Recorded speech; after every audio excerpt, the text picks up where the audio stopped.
Following the passing of the Public Finance and Accountability Act by Parliament last week, the Finance Minister will going forward be reading an already approved budget by Parliament. But this is clearly an exception to the norm, but details for that will be later. Welcome to Money Matters. Coming up, the growing problem of fake lubricants and how to tap into the huge opportunities in the hotel industry. With the digital migration around the corner, producing and selling broadcast content is set to become a major economic activity in the market. The question, however, is whether the broadcast content procurers are ready to take on this opportunity and challenge. What this process will entail and the opportunities therein is the focus of our segment this week.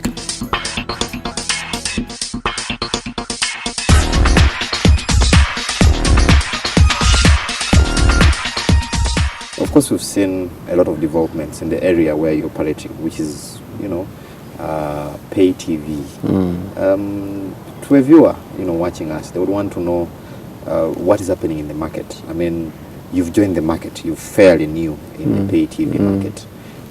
What is different that you bring to the market in Uganda? Pay TV industry is not an old industry to say, because it has been having monopoly for some good years.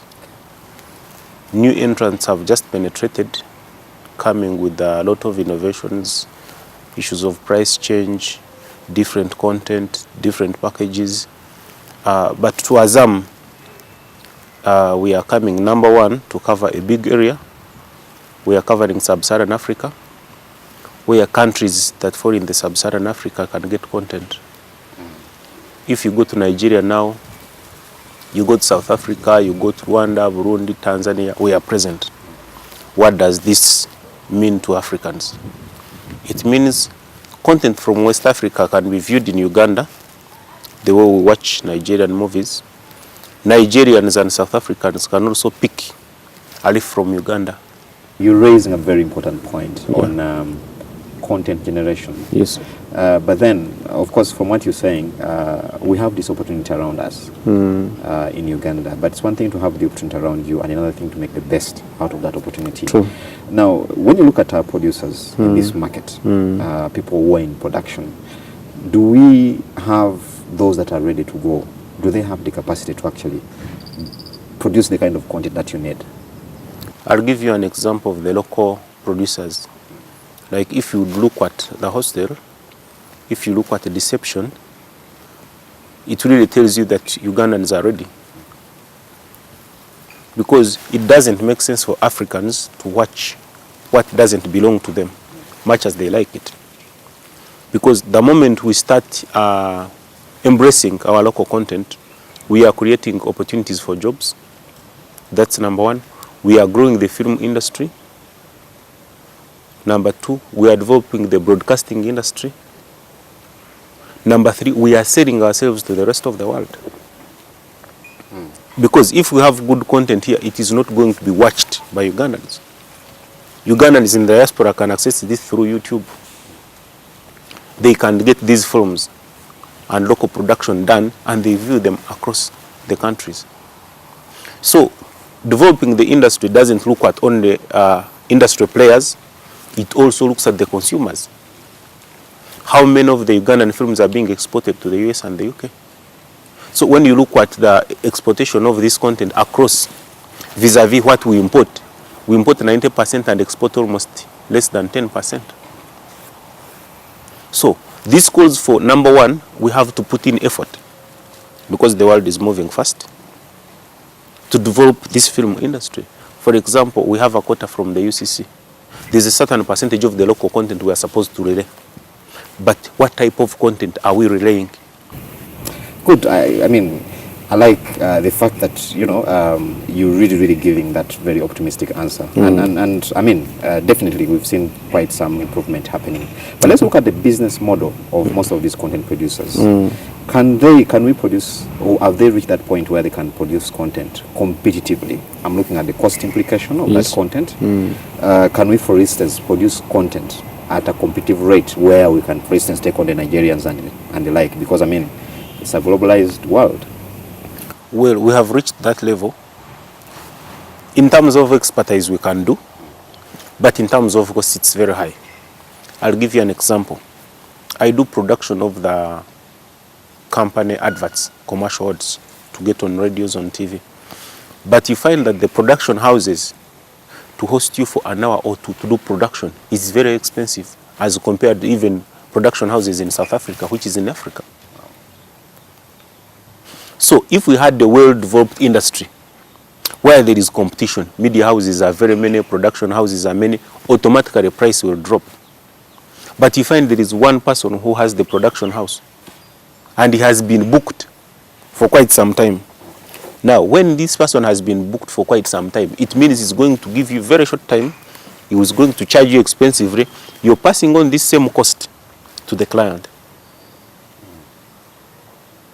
So the moment the industry grows, very many entrants will come in. There will be innovation.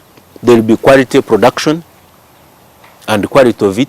And automatically prices will go down and you players will have content that is relatively priced. Let's move on to a very important development. That's the one of digital migration. Of course, we know now, East Africa has set itself deadlines and we've kept reneging on those deadlines, including Uganda, actually. And we know for the fact that 2015, all of us are supposed to migrate from analog to digital. Yes. Which is, of course, the global deadline. Yes. Are we ready as a country? Number one, I may say we are ready for the following reasons. Industry players, we were ready 3 years ago because we've been shifting deadlines. The first deadline that was supposed to be, players got ready. The second deadline, players got ready. And by them being ready, it's an extra expense. Because if you don't have equipment and it has delayed on the ship, you airlift them because you're anticipating demand. That is an extra cost. But this does not happen.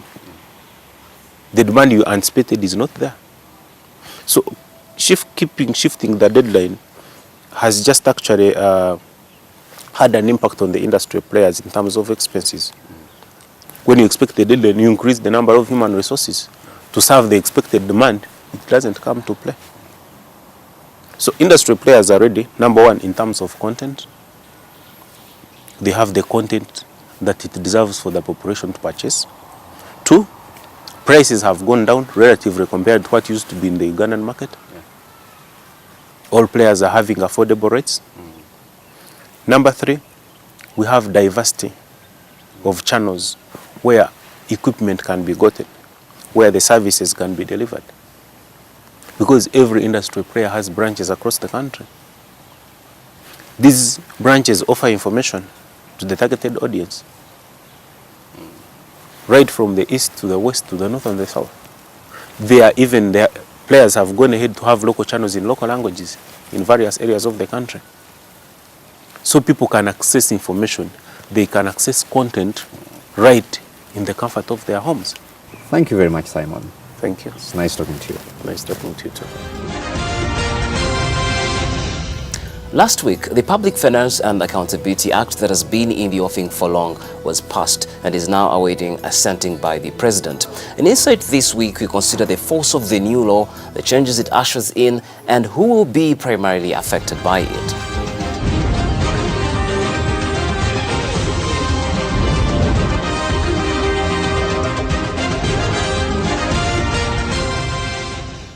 It has been controversial, generally technical, but very important. And finally, the Public Finance and Accountability Act was passed. It established with powers the Office of the Secretary to the Treasury in management of public funds. It also engenders reforms in the budgeting process. There's not going to be more debate twice of the budget. Currently now Parliament debates budget framework paper. Then after the budget is passed, they do the budget. This time they are going to do it before the budget. When the minister reads the budget, it becomes fully implemented. By 1st of July, we must have had the budget approved. The other issue at the heart of the new law is management of oil resources, with an oil fund whose usage is controlled by law and strictly directed. Oil resources can come as a boom at a go. And because you want to deal with infrastructure development, you spend the whole of it at once. In the bill, we have established the petroleum fund Yes, we have established the petroleum fund, and we have also developed deposit and withdrawal rules. Our investment in infrastructure development takes cognizance of the need to have some savings. The amounts to be shared out throughout the country have also been decided by law. About 93% of our royalty, of our money, the revenue generated from the petroleum, 93% will remain with government. Of course, to support our usual programs. 6% we have agreed should go to local governments in oil-producing areas. But of course, we shall encourage them to use it for infrastructure development also, so that there can be impact.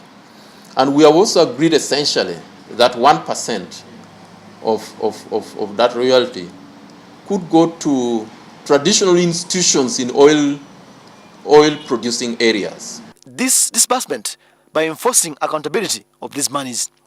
The other issue the new law seeks to tackle are supplementary budgets. We want to see that the supplementary expenditure is urgent. It should be an expenditure that is unavoidable. Yeah, because something that can be avoided, something you can foresee, then you can plan for it. And the bill also establishes the contingency fund as a vote and will be appropriated as part of the annual budget at 3.5% of the appropriated annual budget of the preceding fiscal year. In effect, supplementaries, which the Finance Ministry has blamed for stalling private sector growth, will mostly be expected to be out of the contingency or emergency fund. In other words, budgeted for.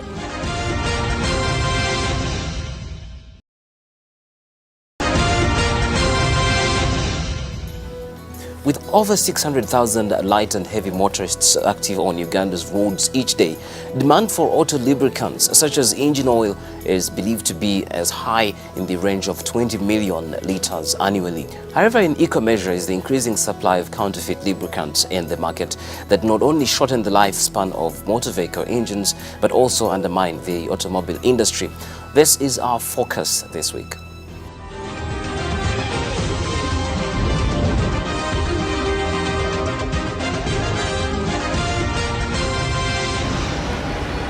There are thousands of motor vehicles on Uganda's busy roads each other day, but this option of alternative investment by the public continues to see high demand for engine lubricants. We normally focus on fuels because we think fuels move the engine, but as the engines move, they generate heat.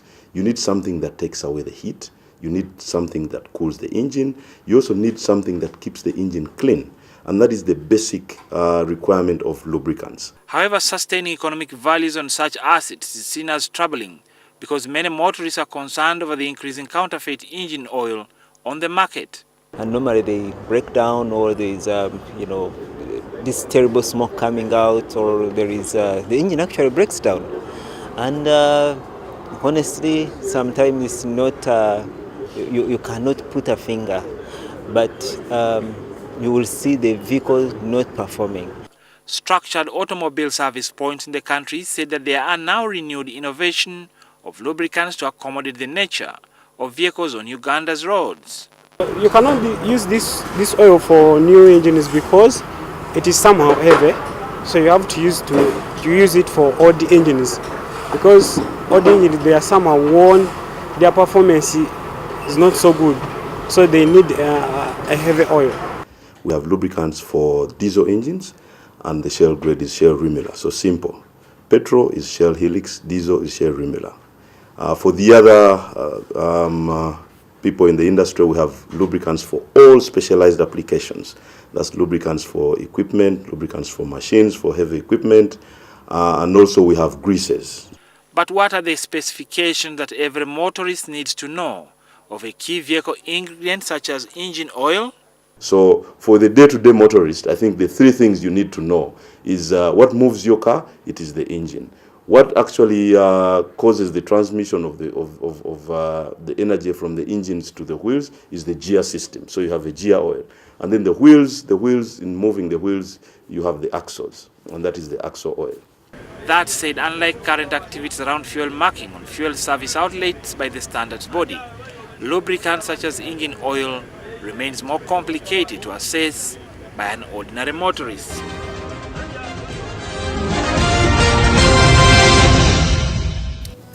This week we bring you tips on how, as a small entrepreneur, you can take advantage of the hotel industry to improve your business and make a profit out of it. We delve into the opportunities that are available in the sector and the best ways that you can make use of them.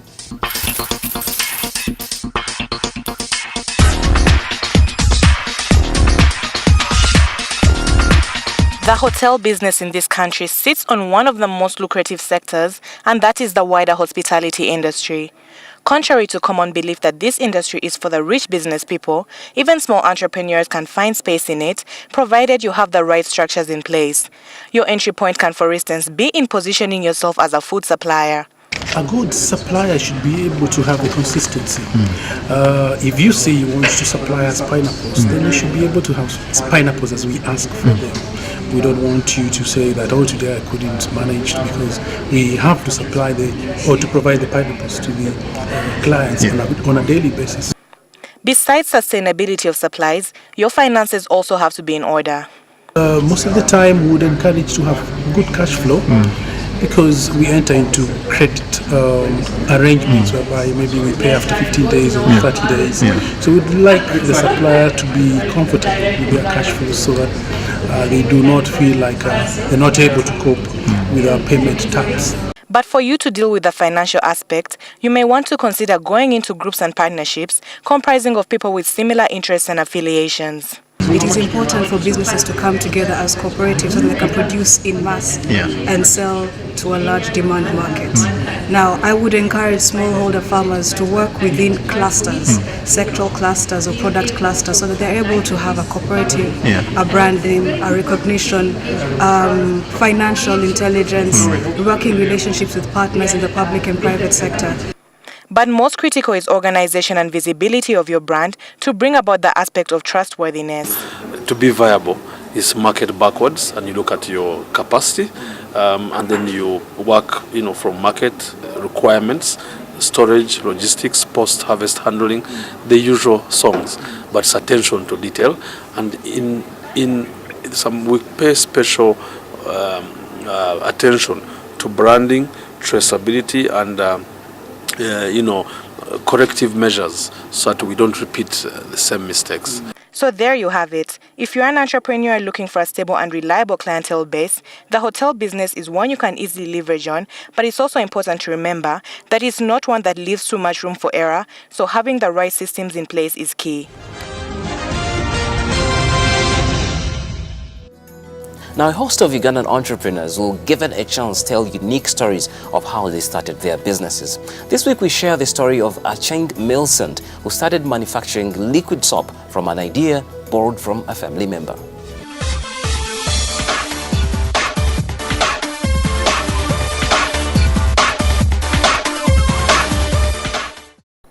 Mary Acheng started Jao Industries Limited, now manufacturing hygiene products, with the idea developed starting with her own family. It would soon turn into what is now a household name. Because we looked around for companies that would deal in hygiene products, and we only knew of Ecolab, we knew of Johnson Diversey. So the idea came as we are in a family. So we said now we have to get down on the ground and do something different that no one has ever done in Uganda.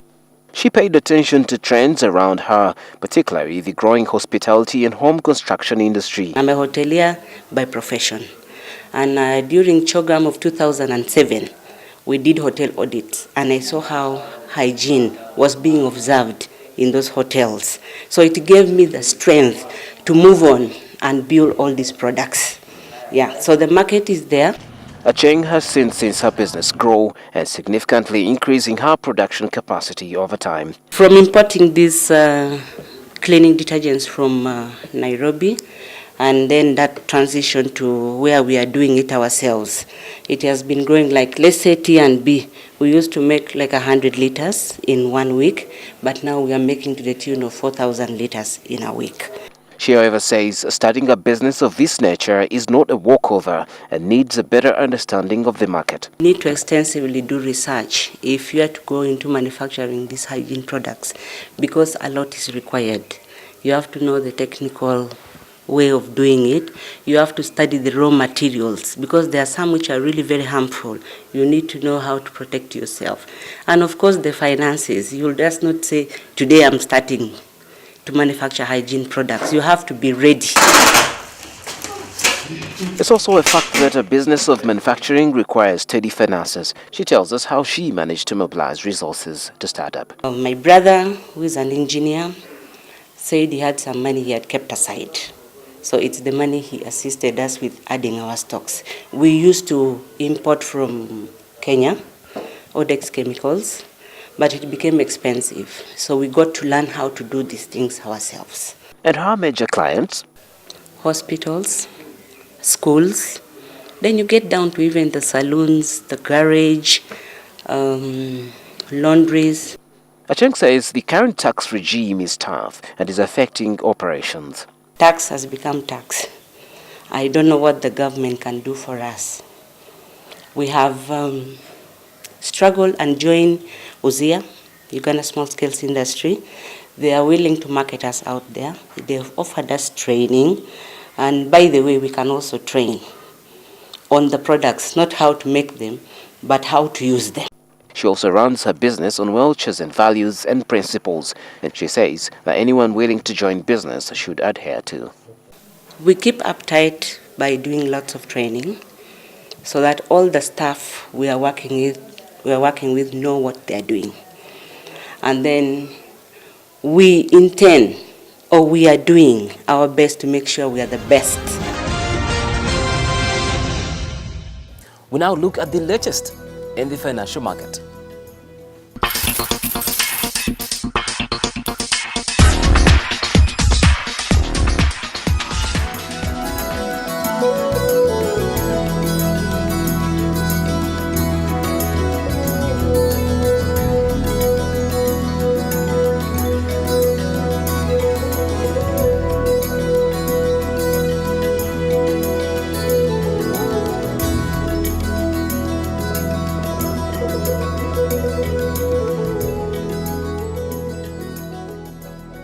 It's been a pleasure having you on Money Matters this week. My name is Malcolm Musime. Now, in case you want to get back to us, give us your views and comments, send us a text on 6565 or look for NTV Money Matters on Facebook. Until next week on Thursday, same time, cheers and enjoy your viewing.